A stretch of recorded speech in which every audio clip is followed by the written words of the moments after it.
We should see how Prince plays this one into it. But taking the Zhangfei for themselves is a good thing because Winter plays that very well, and also taking the Taiyan off the table as well because Orgren is still up. But I don't think it's something that 90 would play necessarily. They still have the likes of the Elaine. Byron is still up as well into the Clash lane. They could probably lock this in on the 4th pick. Yeah, it's a very scary notion, right, for VP if Vitality picked that up. But no, they actually prioritized the Sun Bin first. Interesting, I like it. A very disruptive pick altogether. But VP, now the ball is in their court. What do they want to do? They still need that farm lane.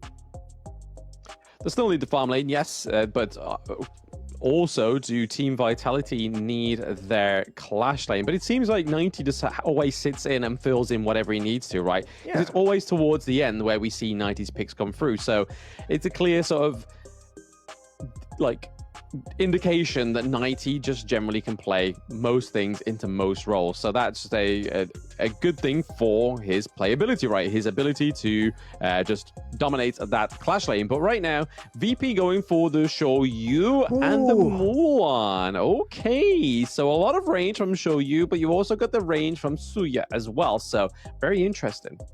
Okay, I like this. The creativity is off the charts for the side of VP. Mulan, of course, has been buffed in the most recent patch. So along with the CC she offers, she plays really well with the combinations of the kit from Ziya and Zhangfei as well. And Soya is always going to be on the backlines far away. So I like this. It's a long-reaching arm from VP, but Vitality, they are a very tanky lineup with Dune. Yeah, they're a very tanky lineup with Dune, but they're over Dune, and they're able to get into that backline, right, with the Unruly Blade. Dune can take a lot of damage as well.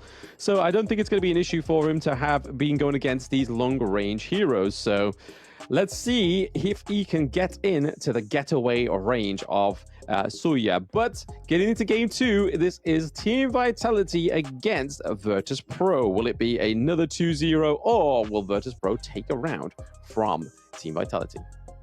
Yeah, VP want to change this into a shooting game here with the snipes coming up from the Sawyer. So Mac needs to be very accurate in this match. But it's not going to be easy because they have the lane, they have the Dun, Unruly Blade, Death at Sunset, easy access to the backlines. I want to see how VP kind of counter this strategy coming in.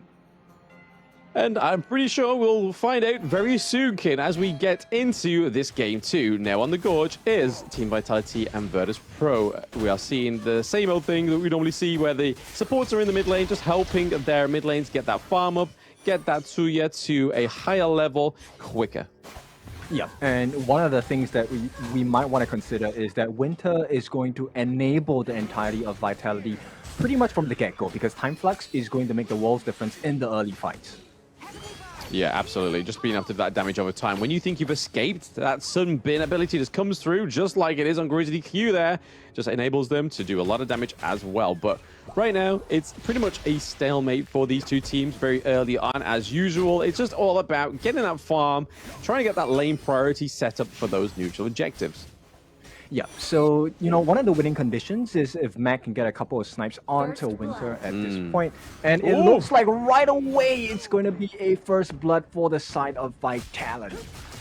Yeah, speaking of smites and snipes, they are getting the first blood for Team Vitality. It has changed lanes, no longer the mid lane that got the first blood. This time around, it's up into the Clash. 90 going that 1v1, which we know is super confident with. All right, so there's a big gripes from the side of 90, right, against 3005, and it looks like it's coming to fruition at this point. Vitality going to start being a little bit more aggressive. Yes, absolutely. They are being a lot aggressive there. There's the Universal Law being laid down onto City Boy, but not enough damage done from the Hugh Huan. So right now, nobody's dying on the side of Team Vitality. They're still up with the kills, with the gold, just as they get past that 2-minute mark.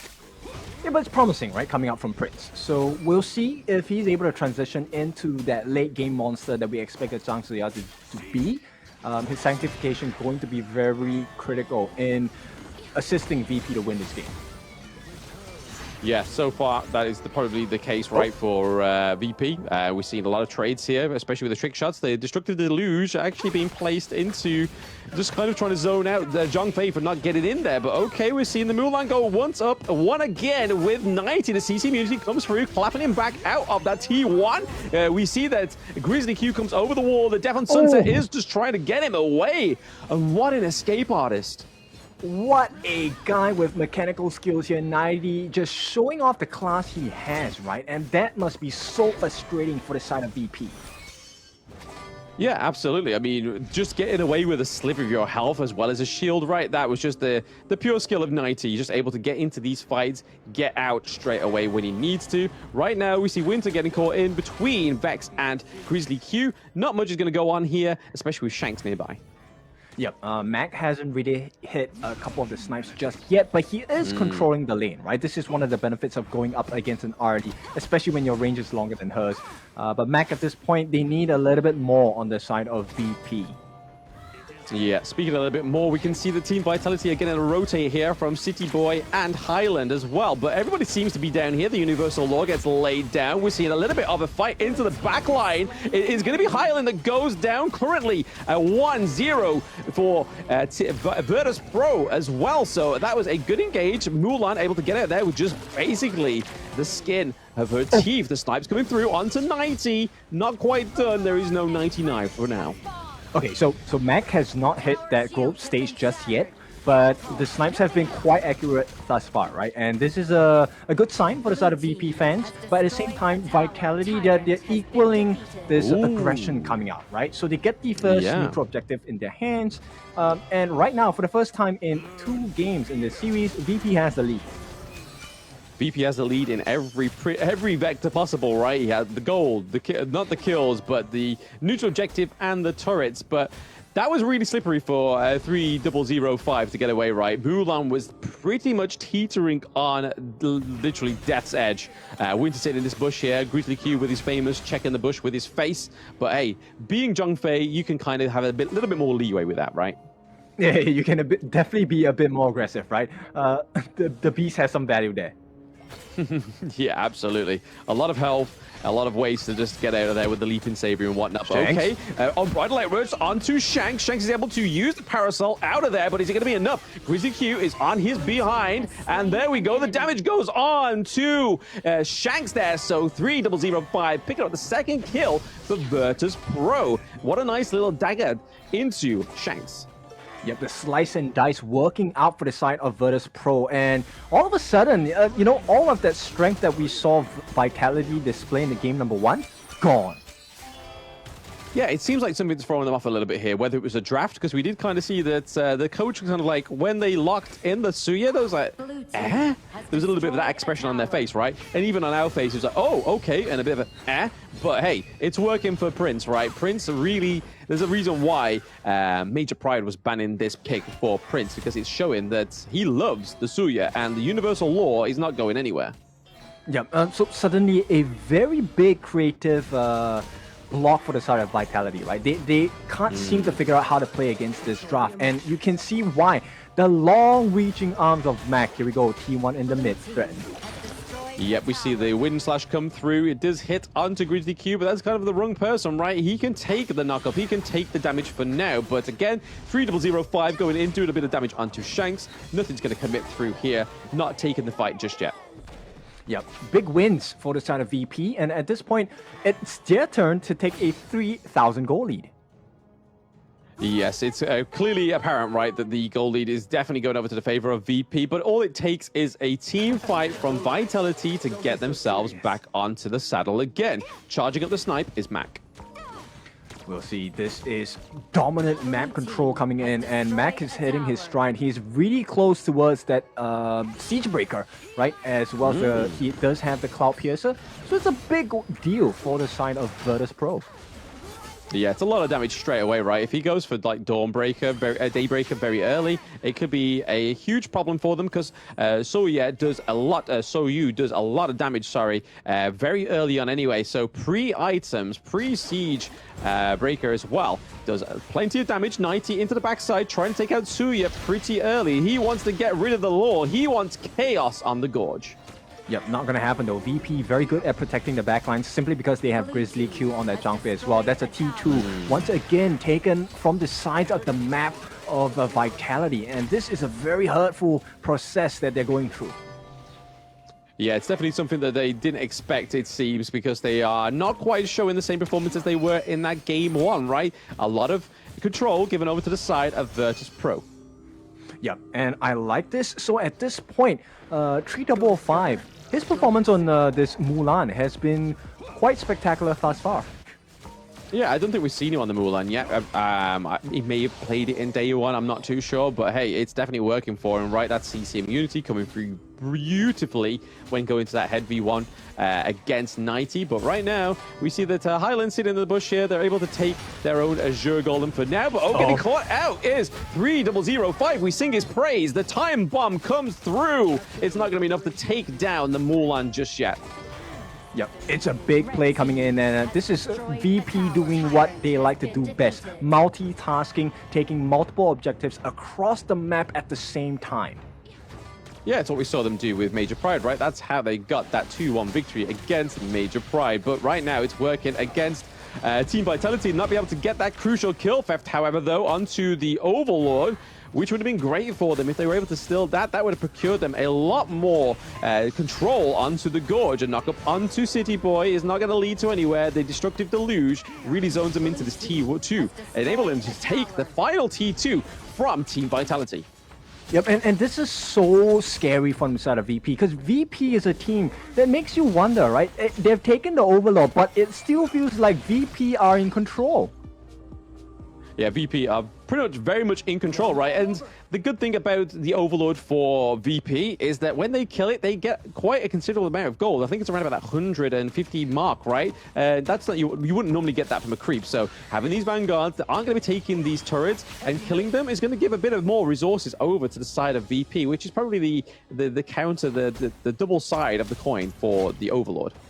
Yep, and if there's any team that knows how to play with an advantage, it's VP. And at this point, Virtus Pro is just showing a different side of them, not just with the picks, but with the plays as well. And Mac has been left untouched this entire game, and it's kind of scary. It's a scary notion to see for the side of Vitality because they have not found an answer yet. It's kind of hard to hit what you can't see, right? Like, he is pretty much invisible for the most of the game. 90 may caught him out here. You may have just jinxed the show you right now. The Death on Sunset does come through. Is it going to be enough to commit and take down Mac? He is still trying. The Unbridled Outburst does push him through, and it is going to be enough for Mac to take the kill onto 90. That is not quite it just yet. The Wind Slash comes through, taking down the Zhang Fei. Right now, that is a 1-1 trade between VP and Vitality. Yeah, VP happy with that because Grizzly Q already expended the Unbridled Outburst. There was not much use for him besides the Leaping Savior, right? And at this point, the map is once again open. They're going to start working onto this Overlord, and look at how fast they're taking it. This is a Shadow Overlord, mind you. Yep, blink and it is gone. The Shadow Overlord going over to the side of Virtus Pro, whilst Team Vitality want to give themselves a little bit more damage with that Tyrant, and rightfully so, they're able to take it. So Shanks is going to be souped up for the next 85 seconds. Yeah, now it's all about damage limitations, right? Because VP just having so much control over the map, and they chased the hell out of Mac. They couldn't get the kill. Mac got it instead. Yeah, he slipped away very nicely, but it was all aided by the Grizzly Q, right? Grizzly Q was able to keep his ADC alive, which is the whole thing about a support. You're not only a roam, you are a support at the end of the day, and rightfully so. Grizzly Q putting that to the test and able to keep Mac alive. We do see the Shadow Vanguard being dropped down into the farm lane. Yeah, once again, Grizzly Q starts the fight.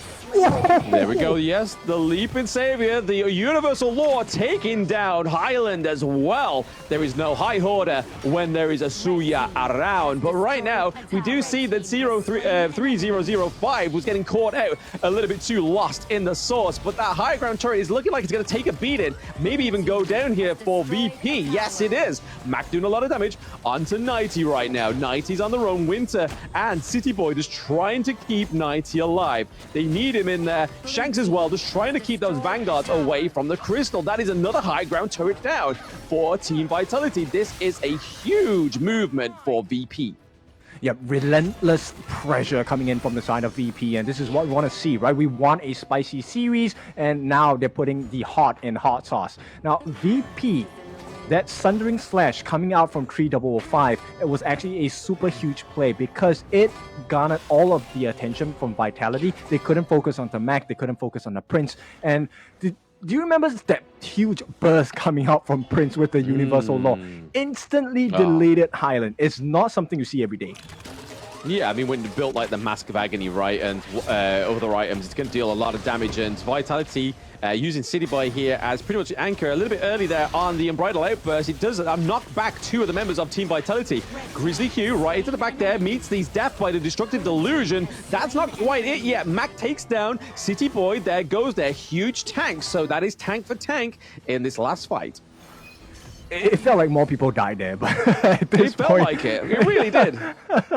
I can't remember the amount of times Grizzly Q got knocked up. He was bouncing in the air, I think 4 or 5 times there. And he did so much work for the team, tanking it up, soaking the damage like a sponge. Hey, sometimes even the beast wants to be a butterfly, right? They want that graceful airtime. Yeah, he was floating like a butterfly, but didn't sting like a bee.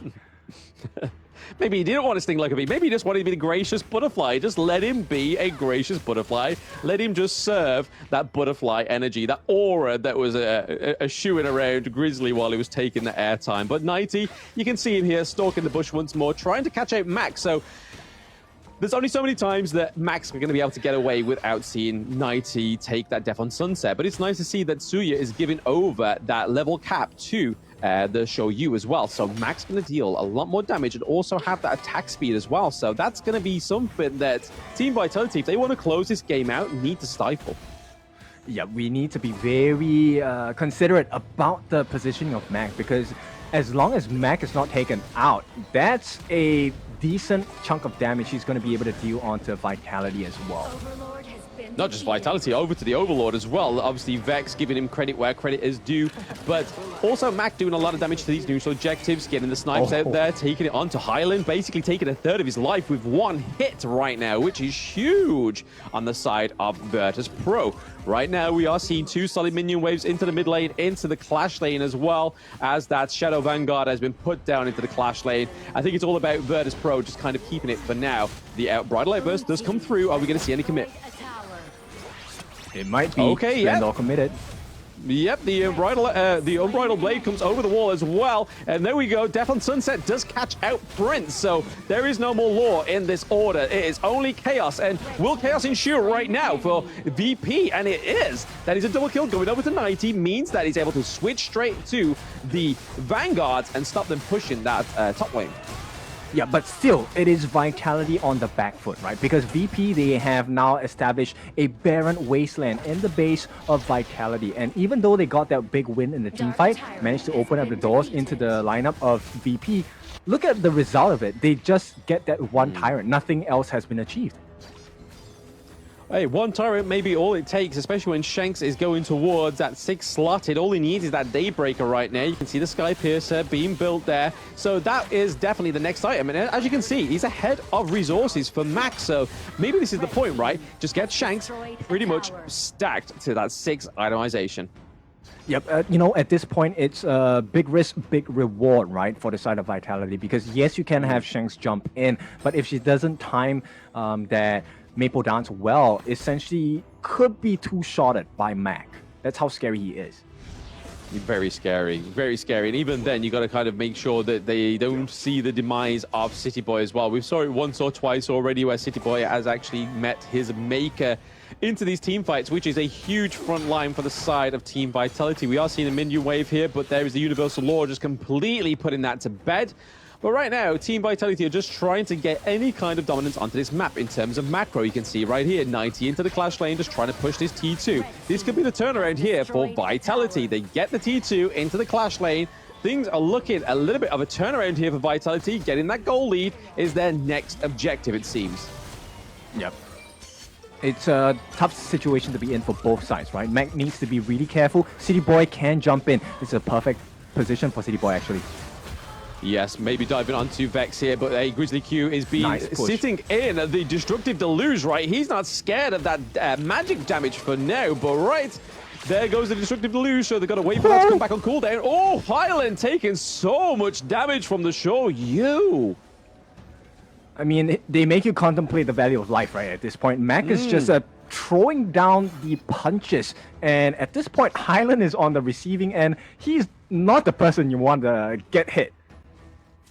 Yeah, literally, his life's flashing before his eyes. I think he's having one of those, like, moments of epiphany, right? It's kind of like, oh, wait, do I need to tell my mum and dad that I love them? I mean, my health's gone. What's going on? And then, like, literally getting shell-shocked right now. That's a nice little CC from Vex. It goes untargetable for the Undying. Sorrow as well. The Death on Sunset tries to catch it. Mac, is it going to be successful? Yes, it is. They get Mac down. That's a lot of damage gone on the side of VP. You can kind of see 3005 trying to push that minion wave into the farm lane. But for now, Vitality are going to be happy with that. Shanks getting out of there just about. Oh, if Prince just actually put that down and phase checked that bush, we could have seen Shanks gone down as well. Oh yeah, this is a scary situation to be in, and at this point, 20 seconds on the death timer for Mac. This is going to be a rushdown for this Overlord. Yeah, we could see a crucial kill theft come through, right? They do have the double smite. We do see Vex going in. They're not going to get it, though. It is going to be City Boy getting the smite on, but Shanks and City Boy going straight onto Vex as well. That was a nice play by Team Vitality, getting them back on the saddle again, but 3005 was just basically putting that pressure into the bot lane, but that's been negated by the Shadow Vanguard. Completely gone was all his efforts. Yep, this game is going to be decided in the next minute or so, right? With the Tempest Dragon arriving soon, 50 seconds on the clock. Vitality have to make it even in the lanes as well. Winter taking shots here, left, right, and center, but like you said there, Kin, it is getting to that 20-minute mark. This is exactly what happened against their games yesterday. VP was able to make sure that they could take Vitality to the 20-minute mark, but it was actually Vitality that was able to close out the game once more. But this is really putting Vitality to their stretches, right? With VP getting them all the way to the 20-minute mark is really showing that VP have some promise. Right-hand side of the map, Mac might be getting caught out by Shanks here if he makes a wrong step. Yeah, he's got to make sure he keeps that positioning perfectly for him because, like you say, Shanks is playing on that side. He knows if Mac shows himself, he's going to be there within a moment. But right now, Tempest Dragon is up. They've got them pushed to the high ground turrets. The only thing that's going in favor for the side of VP is the fact that they have high ground turrets and Vitality do not. That actually is a very big advantage, right? Because once the dust settles, once again, Vitality are on the back foot. They can't play the waiting game. They have to make something happen. And it looks like they might want to rush this down. Yeah, they do have to make things happen here right now. The Tempest Dragon is going down very, very fast. Zhang Fei looking to try and scope it out. He's able to. Grizzly Q taking a lot of damage as well, making sure he's getting out of there, but it's still, they're keeping the Tempest Dragon pressure on. Vex is getting taken onto the back lane. There is a lot of pressure. There goes the Tempest Dragon for the side of Team Vitality. And there goes Mac as well. And then we see the Sage Sanctuary come off of Grizzly Q. He is going to go down once more. That is a 5v3 as we see the end game almost getting concluded. Yeah, Vitality, they tear them a new one, and they're looking to close the series here. VP on the cusp of defeat. Yes, we see the high ground turrets being ablaze down by 90 as well. The time lapse does come through to try and keep them in there and zone them out as Team Vitality is going in with the wind slash, getting the double knock up onto the Hue1, onto Suya as well. Even though they managed to take them to the 20-minute mark, we are seeing a dominant Team Vitality take a 2-0 now over Virtus Pro, meaning that they are going to be the EMEA play-ins champions. Well done to Vitality. They have lived up to the expectations. They have lifted the